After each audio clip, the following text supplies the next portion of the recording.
Você quer aprender a ser generoso? Compre um vaso de vidro transparente. Bote na sua sala. Mas não ponha flor.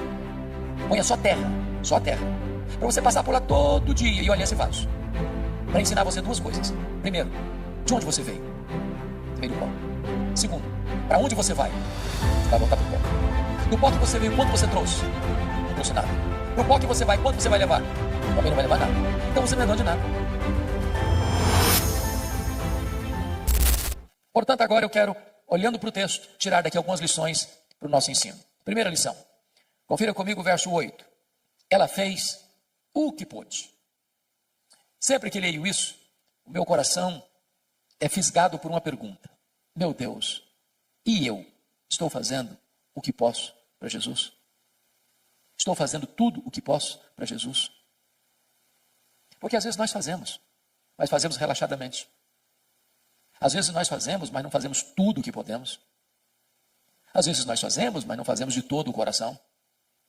Às vezes nós fazemos, mas não fazemos com a motivação certa. Maria se nos apresenta como um exemplo. Ela fez o que pôde.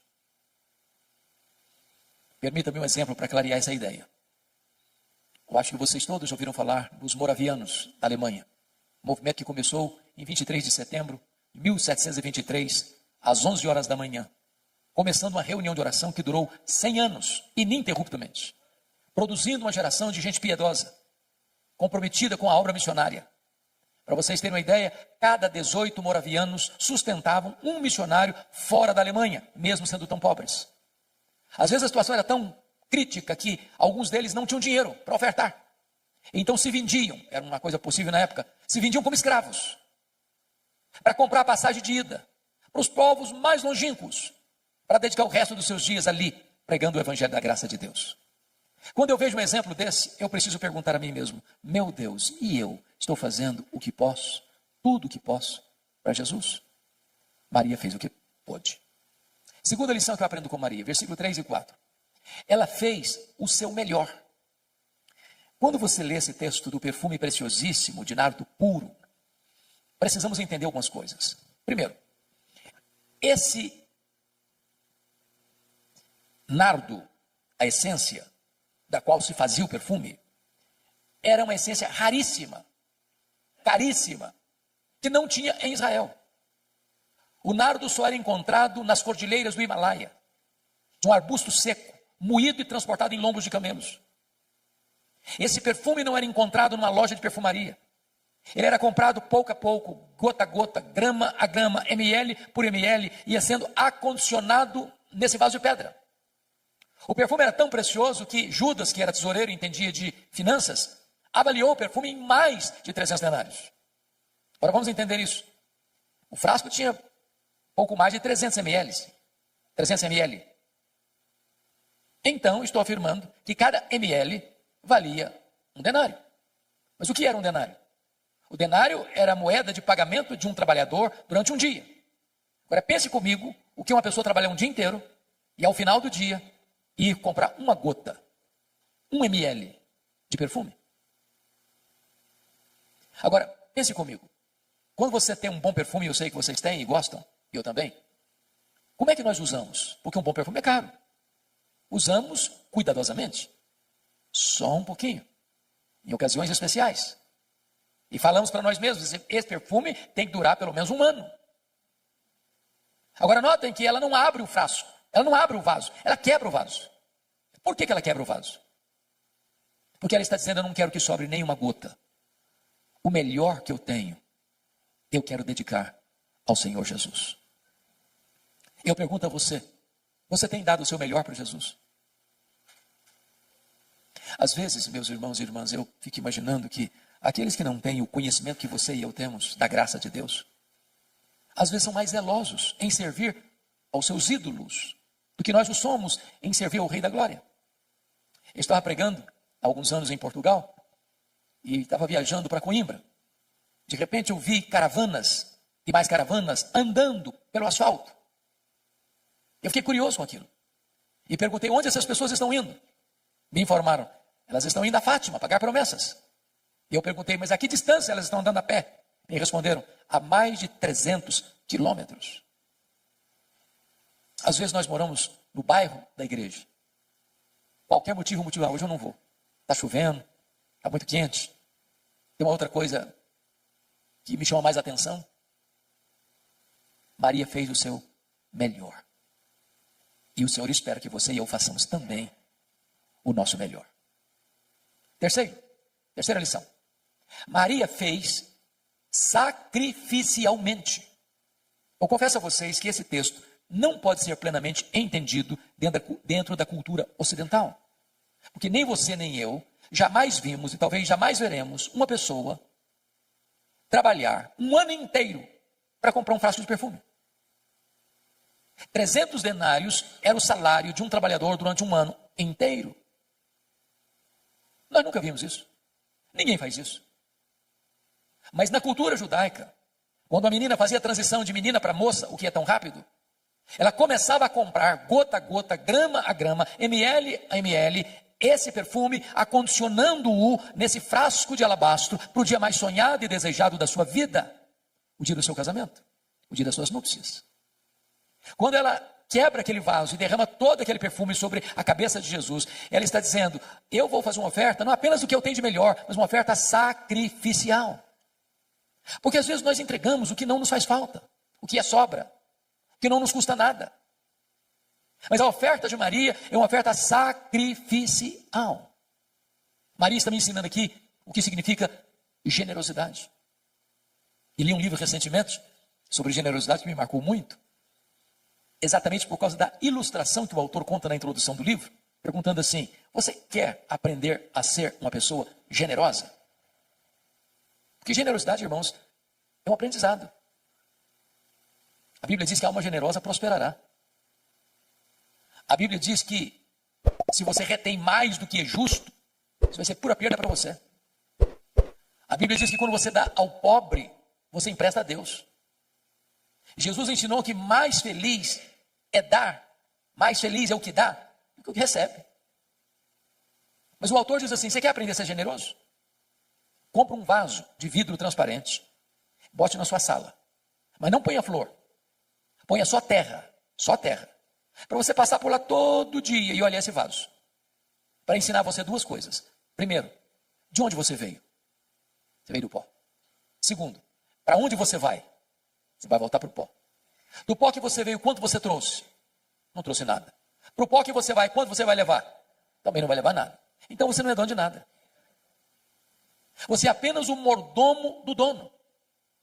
O que a Bíblia diz é que Deus requer do mordomo que ele seja fiel. Ora, para ser fiel ao dono, que é generoso, a única maneira de eu ser um mordomo fiel ao dono generoso é sendo generoso com o que é do dono. O seu e o meu problema em sermos generosos é que nós temos a síndrome de dono.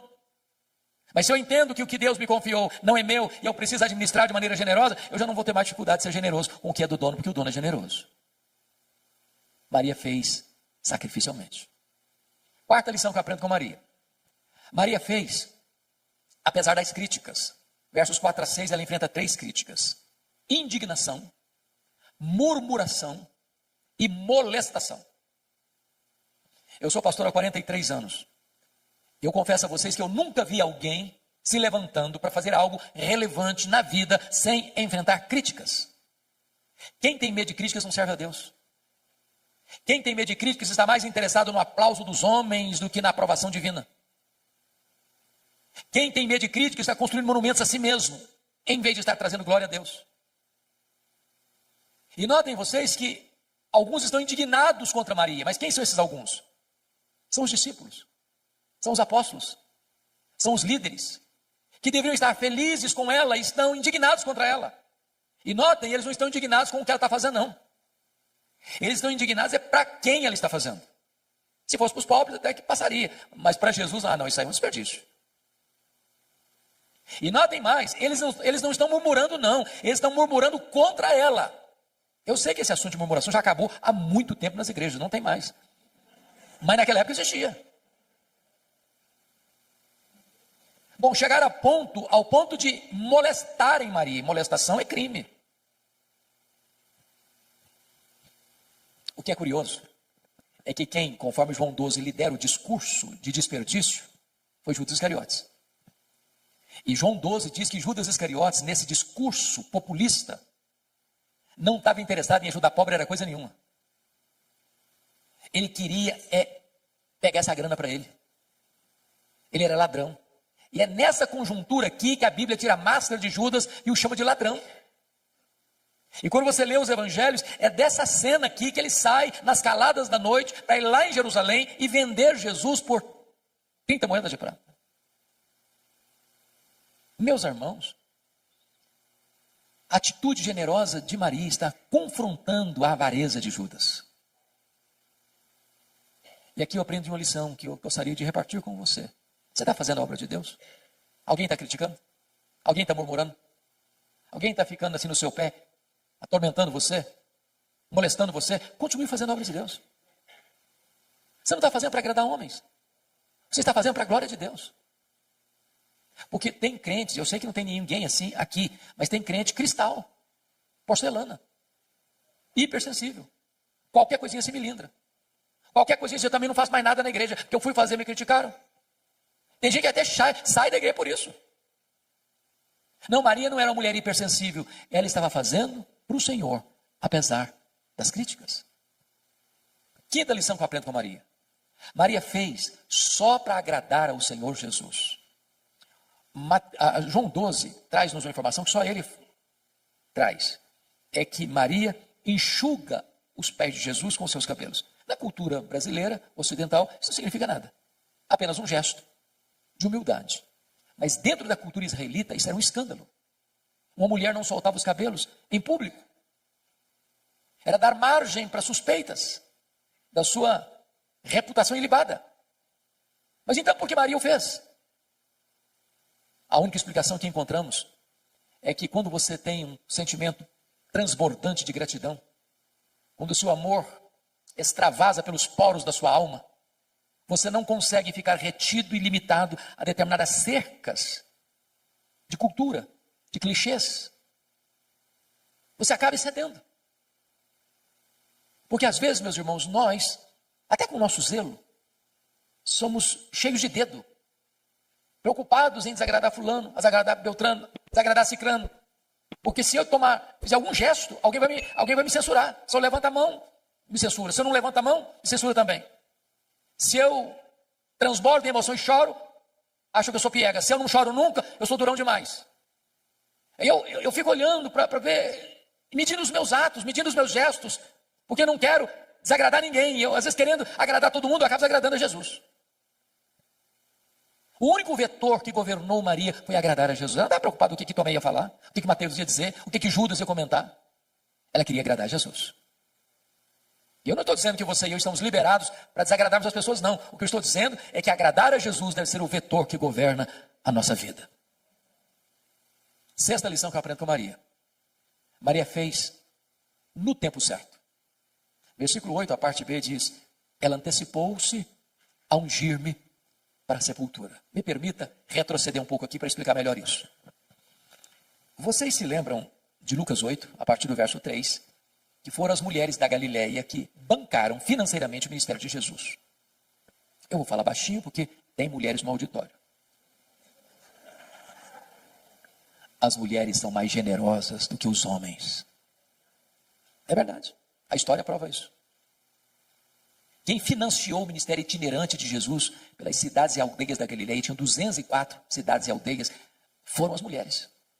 A Bíblia cita 3 pelo nome: Maria Madalena, Joana, Susana e muitas outras. Eu não sei quantos são muitas outras. Mas pense comigo aqui na cena. Tem Jesus, tem 12 apóstolos, 13. Tem Maria Madalena, Joana e Susana, 16 agora. Muitas outras eu não sei quantas. Vamos imaginar que o grupo todo seja de 40 pessoas. De cidade em cidade, de aldeia em aldeia. Não tem hotel, não tem hotel fazenda. Não tem self-service. Não tem infraestrutura. E elas atrás, passando Pix, fazendo transferência bancária, pagando a conta. Nessa jornada é que Jesus diz para os discípulos e para elas que era necessário subir para Jerusalém para ser preso, para ser crucificado, para ressuscitar o terceiro dia. Quando Jesus vai, essas mulheres sobem com ele. Quando Jesus foi crucificado, os apóstolos todos, exceto João, se acovardaram. Mas essas mulheres da Galileia estavam presentes na crucificação de Jesus. Quando Jesus foi sepultado, diz Lucas 23, 54 e 55, que nem João, pelo menos não consta, que ele estivesse presente no sepultamento de Jesus. Mas essas mulheres viram onde e como Jesus foi sepultado. Repita comigo, onde e como Jesus foi sepultado. Agora vamos entender um pouco melhor. Que hora Jesus morreu na cruz na sexta-feira? 3 horas da tarde. 3 horas da tarde. Hora nona. Que horas ele foi sepultado? A Bíblia não consta. Mas tinha que ser antes de começar o sábado. Então encerrava sexta-feira, 6 da tarde, começava o sábado. Parava tudo. Agora, vamos pensar de novo comigo aqui. Me acompanha o raciocínio.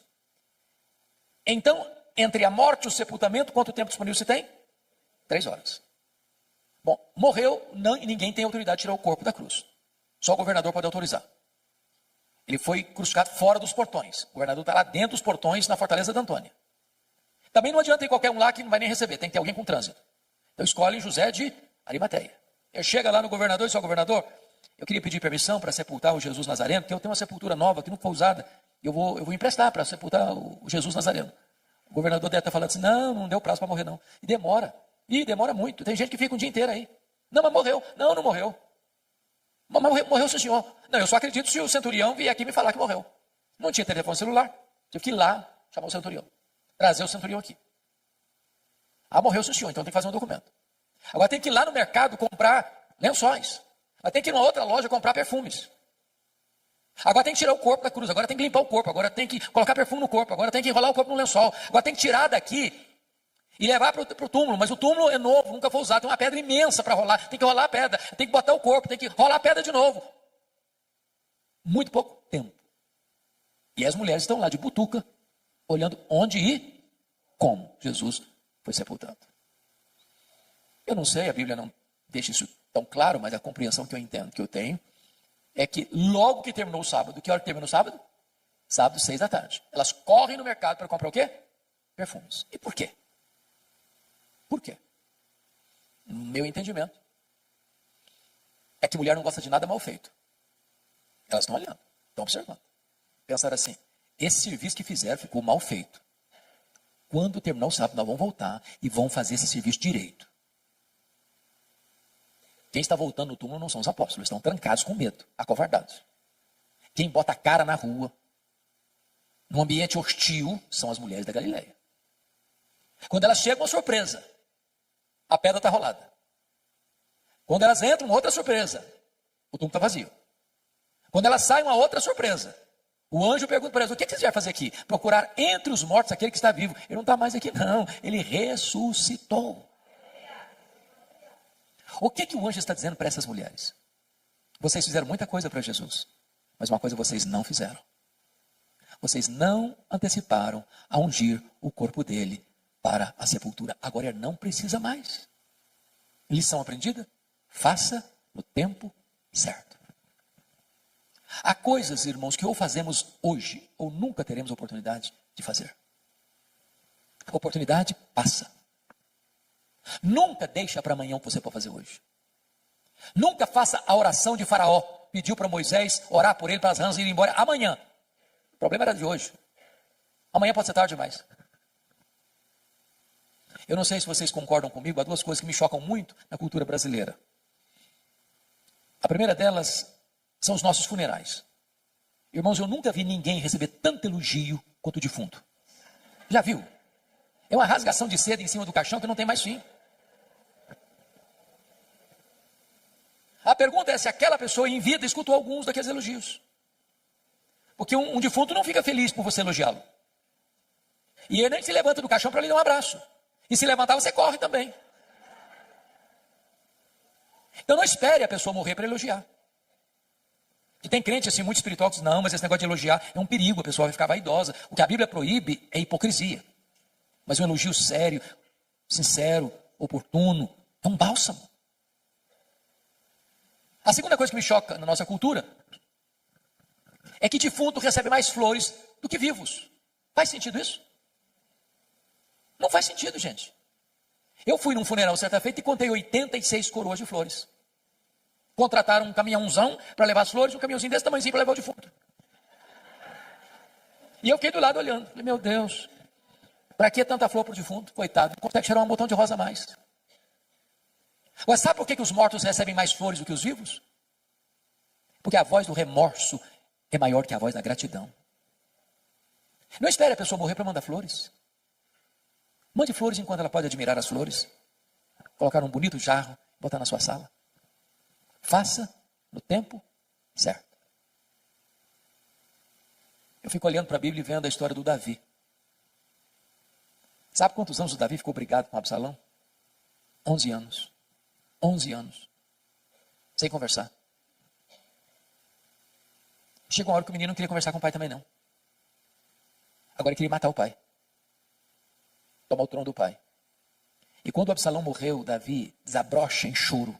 Meu filho Absalão, Absalão meu filho Absalão. Demonstrando seu amor por ele, mas agora não adianta mais. Agora ele está no caixão. Não espere para amanhã. Faça hoje, enquanto é tempo. No tempo certo. Mas deixa eu terminar com a última lição de Maria, a sétima lição do texto. Versículo 9. Maria fez com reflexos para a eternidade. Jesus diz, em verdade, vos digo, em todo mundo, onde for pregado o evangelho, será contado o que ela fez para a memória sua. E essa profecia de Jesus, proferida numa casa pequena, numa vila pequena, há 2000 anos, tem sido contada dos outeiros da história, nos ouvidos do mundo. E essa profecia se cumpre hoje, exatamente dia 8 de março, de abril, 8 de abril de 2025, no Hotel Fazenda, em Poços de Caldas, Minas Gerais. A grande pergunta desse texto é o que é que você e eu estamos fazendo hoje que vai reverberar nas futuras gerações? Que marcas nós vamos deixar? Que legado nós vamos deixar para as futuras gerações? Eu não sei se você pensa nisso, de vez em quando eu penso. Qual vai ser a frase que eles vão botar naquela plaquinha de mármore branco que fica em cima da sepultura? Se Jesus não voltar antes, depois de 50 anos que nós tivermos partido e alguém passar lá e espanar a poeira, será que a nossa vida vai impactar alguém ainda? Nós estamos vivendo uma geração egoísta, narcisista, consumista, materialista. Nas palavras de A.W. Tozer, estamos vivendo uma geração que está olhando para o seu próprio umbigo. E eu queria então concluir a minha fala trazendo 2 exemplos. Um da Bíblia e outro da história da missiologia. O exemplo da Bíblia tem a ver com o rei Ezequias.